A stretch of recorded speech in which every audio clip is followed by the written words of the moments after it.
May I know if this is Miss Amelia? Yes, it's me. And you are? Nice to meet you, Miss Amelia. My name is Henry. I was hired by your father, Mr. Smith, not long ago. He wanted me to keep you away from all of the misshapes and life-threatening dangers that are predicted to happen in the near future. What mishaps? Can you make it more specific? There's something you need to know, Miss Amelia. Your father told me that he has been battling a brain tumor for at least 3 years now. He decided not to tell you about his sickness because making you sad or concerned is the last thing he wants to do. His condition only gets worse as he gets older. Until recently, a flare-up has caused his life to hang on a thread. What? This can't be true. Why did he hide that cold and harsh truth from me? He knows how important he is to me. As my mother left us behind to pursue her own happiness, my father had to assume the responsibility of both man and woman in our family. Yet, not once in my whole life have I ever heard a single complaint from him. He even chose not to remarry so that he could put his heart and soul into raising me. His love for me truly can't be described by words. I can feel how deeply connected you and your father are, and I'm truly sorry for what you have to go through right now. I know this is difficult to bear all at once, but you need to be strong. Mr. Smith anticipated that when everyone knows about his current condition, some unfortunate events may happen to you and your dad's company. That's why I'm here, to make sure that you'll be safe, no matter what circumstances. Are you still with me, Miss Amelia? Yes, continue where you're at. I'm just gathering my courage, trying to calm down and not crying too much. I know you're a brave girl, Miss Amelia, and your father is always proud of you for that. But wait, why should I put my trust in everything you have to say? Clearly, you just must be some random person who happened to know my number. Mrs. Smith figured that you would ask something similar. This is why your father asked me to personally send you a keepsake that's very dear to him, which is your mother's necklace. It should have arrived in your mailbox by now. Give me a few minutes to check. Well, I guess what you said is believable, because the one I found in my mailbox is definitely my mom's necklace, which my dad always carries in his pocket wherever he goes. Look, your father is still fighting hard for his life. Although he can hardly move, he's still able to talk and remains conscious about what's going on around him. In around 3 days, I'll read his testament on his behalf at the hospital. According to his will, you, Miss Amelia, will inherit not only his incredibly large fortune, but also his $1 million company. Well, money and power are never my first priorities. All I care about right now is my dad's vitality and well-being. Money and power may not matter much to you, but your father fears that some people may try to steal them from you, or even try to get rid of you so that they can lay their hands on your father's enormous property. That's why I'm here to protect you, and I'll be secretly watching over you from afar and immediately interfere whenever I feel that your safety is in peril. But you gotta make sure that no one can find out the truth about me, even the people who are closest to you. If that's what my dad wants, then I have no reason to disobey. But may I know the identity of people who want to harm me to appropriate my dad's wealth? Well, there are some names on your father's list of possible suspects. Until now, they haven't made any shady move yet, but it doesn't mean that you can let your guard down. Remember, anything can happen and put your life at risk after your father makes his announcement in a few days, and you have to prepare yourself for the worst case scenarios. I understand. Thanks for the advice. Honey, my heart will be broken into a million pieces if one day I can no longer see my dad again. You know it hurts me as much as it hurts you. But as the doctor said, your father's at the final stage and his chances of making it through are very slim. Please don't say that. It saddens me to an infinite extent. I'm well aware that your dad occupies a very special place in your heart, but now that his part in this lifetime is almost complete, don't you think it's about time that we need to start focusing on keeping up his legacy and make him proud? Legacy? You mean his company? Well, I don't see any point in avoiding this matter. In fact, your father has dedicated his whole life for the growth of the company. Correspondingly, I'm sure that he would want us to take over his place and prolong his thriving business, don't you think? It really doesn't make any sense if you let his lifelong effort go down the drain by worrying too much about his destined demise. I mean, you may have a point in what you're saying, but honestly, there's no spare room for anything else in my mind right now, other than my dad's life being on the line. I acknowledge what you have said, and I'm sympathetic to it. However, an organization can't operate without a leader. If you feel like you're not up for the task just yet, it's my duty, as your husband, to help you weather the storm and get through this time. To put it more precisely, I would like to lend you a helping hand and take the responsibility of Chief Executive Officer, the position which your dad used to have. Of course, the company's share that your father once held is still under your ownership. So, what do you say? Well, I really appreciate your thoughtfulness towards me. Nevertheless, my dad had stated very clearly and in detail in his statement that he wants me to assume the role of Chief Executive Officer. And for that reason, I'm not planning to do anything that's against his last wish. Wait, do you seriously think that a woman is adequate for such a prestigious leadership role like CEO? Significant positions, especially company leaders, are not a joke, and they're obviously not meant for women, honey. Don't let your brainless things like feminism trick you into thinking that you'll be able to fulfill such a substantial duty. What is your problem with women taking on significant positions at the workplace, really? Amelia, you do realize that women always have to depend on men to get everything done, right? You women can never decide anything for yourself, and you easily let your emotions get the best of you. If you still care about the family that we'll build together, you should reconsider your place and fulfill your duties as a wife, which means doing household chores and bearing my children.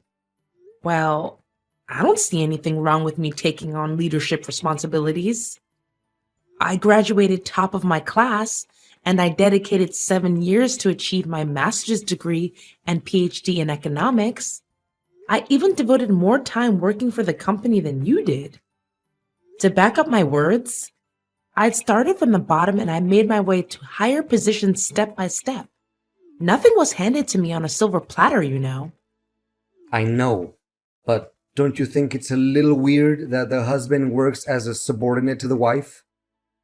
Why? I don't see anything that's weird about it. Honey, it's about finding the one that's more suitable for the job. That's all. It has nothing to do with the roles we have in our family. I honestly don't have any clue about why I still have to stick with an inferior job title like sales manager. It's literally nothing compared to your position, which leaves me no choice but feeling unfairly treated. I mean, didn't he take any of my hard work into account? You do realize that to get to the point where you're at now, it takes other people at least 3 years? You had it easy enough and got promoted to manager in only 5 months just because you're my husband. I mean, what will other people say? They may think that I'm nothing but merely a parasite in your family. Not getting the highest position of the company doesn't make you a parasite, William. What's wrong with you all of a sudden? I thought you enjoyed your current job. I did, until I figured out how deceitful your father was. He promised that I would take his place after he retired. Now he swallowed his own words and had you take over the position instead. What? How can you make up such a lie? If my father intended to let you take control of the company, he would have told me about it. He never makes any important decisions without letting me know firsthand. Look, William, I don't want us to fight over this kind of thing. We're family, and being family means helping each other out in times of need, not picking a quarrel with one another over power and inheritance. Let me make it clear to you once and for all. If I don't get to work as the chief executive officer of the company, I demand a divorce as soon as possible. What? How could you say that so easily after our 3 years of marriage? And most important of all, in the toughest time of my life, when I'm about to lose my father? Well, your father doesn't treat me very nicely as well. He let you inherit his position because me and him are not biologically related. Guess once an outsider, always an outsider, right? He never saw me as his son after all. I said it. Let me take over your dad's position, or you can consider that our marriage is over. All right. I'll think long and hard about it. William, you can't believe what happened to me when I was on my way home after Dad's funeral. First, I was nearly hit by a truck while crossing the road. Then, out of nowhere, a flower pot almost fell onto my head. I bent down to tighten up my shoelaces. That was why I didn't get hit. After that, there were some people sawing down a huge tree, and I was nearly crushed by that. It definitely was not a lucky day for me. But where are you now, William? After the funeral ended, you were nowhere to be found. Everyone was so worried and they looked for you everywhere. What a shame to hear all of those unfortunate events. I'm not at home, by the way. And why should I be? What? What are you saying? Well, first of all, now that your father is dead, why should I be around you anymore? After all, it's his fortune and power that I went after in the beginning, not some kind of foolish love between you and I. You're telling me you didn't have any feelings for me in the first place? Not a tiny bit. Do you actually think that I approached you and your family because I fell for you? That's the most ridiculous joke that I've ever heard in my entire life. The only attractive thing about you is your dad's money. But I'm still the one who is in charge of my dad's company, right? How can you be so cocky? Well, not anymore. I now own papers proving that I'm the person who's gonna take over your dad's place as a CEO. He even gave me his shares in the company and every property that he possesses, including the house in which you're living. What? How could it even be possible? That's against the decision that he stated in his testament. There's no way he could do it without my approval. Don't you dare make things up. You know faking legal papers is a serious crime. Why should I be scared of your meaningless threat? My documents certainly comply with the law and regulations. They even contain your own father's handwriting and signature. So how can they be fake? Face the fact that from now on, you'll be officially kicked out of your dad's company and from your own fancy house. However, if you behave well, I'll show some mercy and let you work as a cleaner at the company. I can't believe you can be so ruthless and careless. You make it seem like we were never husband and wife, like we were nothing but strangers. It seems like you can't comprehend the situation very quickly, can't you? Look, it's over between us, and you'll be served with divorce papers soon enough. What's left for me is to enjoy my victory alongside the true love of my life, Luna. She's the one I'm gonna spend the rest of my life with. What? So you've been cheating on me too? How did I not notice that?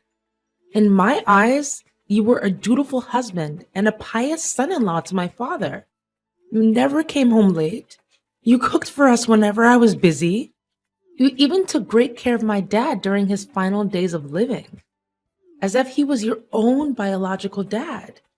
How did you change all of a sudden? Well, I didn't change anything. All I did was a little acting to cover my true intention. You don't know how much I had to contain myself from laughing as I saw you were blindly believing in everything I did and said. How could you do this to me? I just can't believe all of this. To think how kind me and my dad were to a jerk like you gives me chills down my spine. Kind? Am I hearing it correctly? Your father treated me like dirt. He didn't even let me take over the position that was rightfully mine all along. And you know what? He even had the nerve to, not just one time, scolded me and embarrassed me in front of my coworkers. I literally have no respect for that man. So you were holding a grudge against my dad this whole time? I mean, if he ever criticized you or your work, it was just because he wants you to be a better version of yourself and make progress. Well, now that hypocrite can carry all the criticism with him to his grave. So long, Amelia. Enjoy your homeless life. What is this, Amelia? Did you plan all of this? And what exactly are you talking about? Why, all of a sudden, I'm no longer the CEO of the company anymore. The securities didn't even let me in. Why are you asking me that question? Shouldn't you be the one who needs to interrogate your own conscience about all the good deeds you did behind my back? I can't believe such a cruel, heartless, and gruesome person like you would exist. What are you trying to say? Spit it out. Stop playing the fool. First, you took advantage of my father's sickness and brutally forced my father to sign all kinds of papers so that you can claim ownership of his fortune and his shares in the company. You threatened him, grabbed him by his neck. You even beat him, ruthlessly. For a person that had only days to live like my father, how could he bear such an act of violence? You knew that, and you left him there dying all alone. It was you who killed my father. Hold on. Are you even listening to your own voice right now? Don't just accuse someone out of nowhere without evidence. I know damn well that I have all the evidence in the world to start a lawsuit against you. Do you know what I'm possessing right now? Full-length footage of you torturing my dad so that you can achieve your evil ambition. It was recorded by the hospital's cameras. Never in my worst nightmare could I imagine that one day my dad would be tortured to death by his own son-in-law. What? I thought I took care of it. You did do something about it. But fortunately, my bodyguard was smart enough to trace you down and recover the footage. Where the hell did you get yourself a bodyguard? That's just insane. I think what you just said is just a work of your imagination. I mean, you're just talking nonsense to scare me. Not only that, my bodyguard also provided the police with evidence proving how you and your mistress pulled off every scheme you could come up with to murder me so that no one could ever threaten your throne anymore. Honestly, I can't imagine how wicked and cold-blooded you can get in order to seize what you want. Just in the morning, if my bodyguard hadn't tested the food before giving it to me, I would have been poisoned to death. Guess you also bribed the hotel staff, right? Just like every other sin you committed when you were working for my dad, right? You'd better watch your mouth, you wretched. Let me see. Faking receipts, taking bribes, embezzling the company's operating budget, leaking confidential information to other competitors, and not to mention murdering my father and failed attempt to assassinate me? I'm done arguing with an inhumane person like you. If I were in your shoes right now, I would start coming up with any possible reasons to defend myself in front of the court. Oh no, I think a police officer is knocking at my door. What should I do? Please, withdraw your complaint along with the evidence. You can't do this to me. Your days of abusing your power and violence are over, William. Don't ever let me see your face again. As the story got around, my case immediately grabbed the press's attention. The public, especially William's colleagues, were so angry that they even came to William's parents' place to demand justice for me. William fought as hard as he could and came up with every absurd and invalid argument to defend his crimes. However, with all the evidence that my bodyguard secretly helped me gather, I still won the case. Finally, my ex-husband's mask was exposed along with all of the dreadful crimes that he committed for the sake of power and money. William was sentenced to 20 years in prison, and all of his property was confiscated and returned to its rightful owner, which is me, the CEO of my dad's company. Being a competent, talented woman with a solid academic background, the substantial duty of a leader doesn't slow me down at work. In fact, it helps my capacity and qualities stand out, which contributes to fortifying the position at the company. My bodyguard is still doing a great job at protecting me from every danger I could possibly encounter. Well, he's not only my bodyguard anymore, but he's also my best friend, a person who I can share each and every one of my secrets with, and most importantly,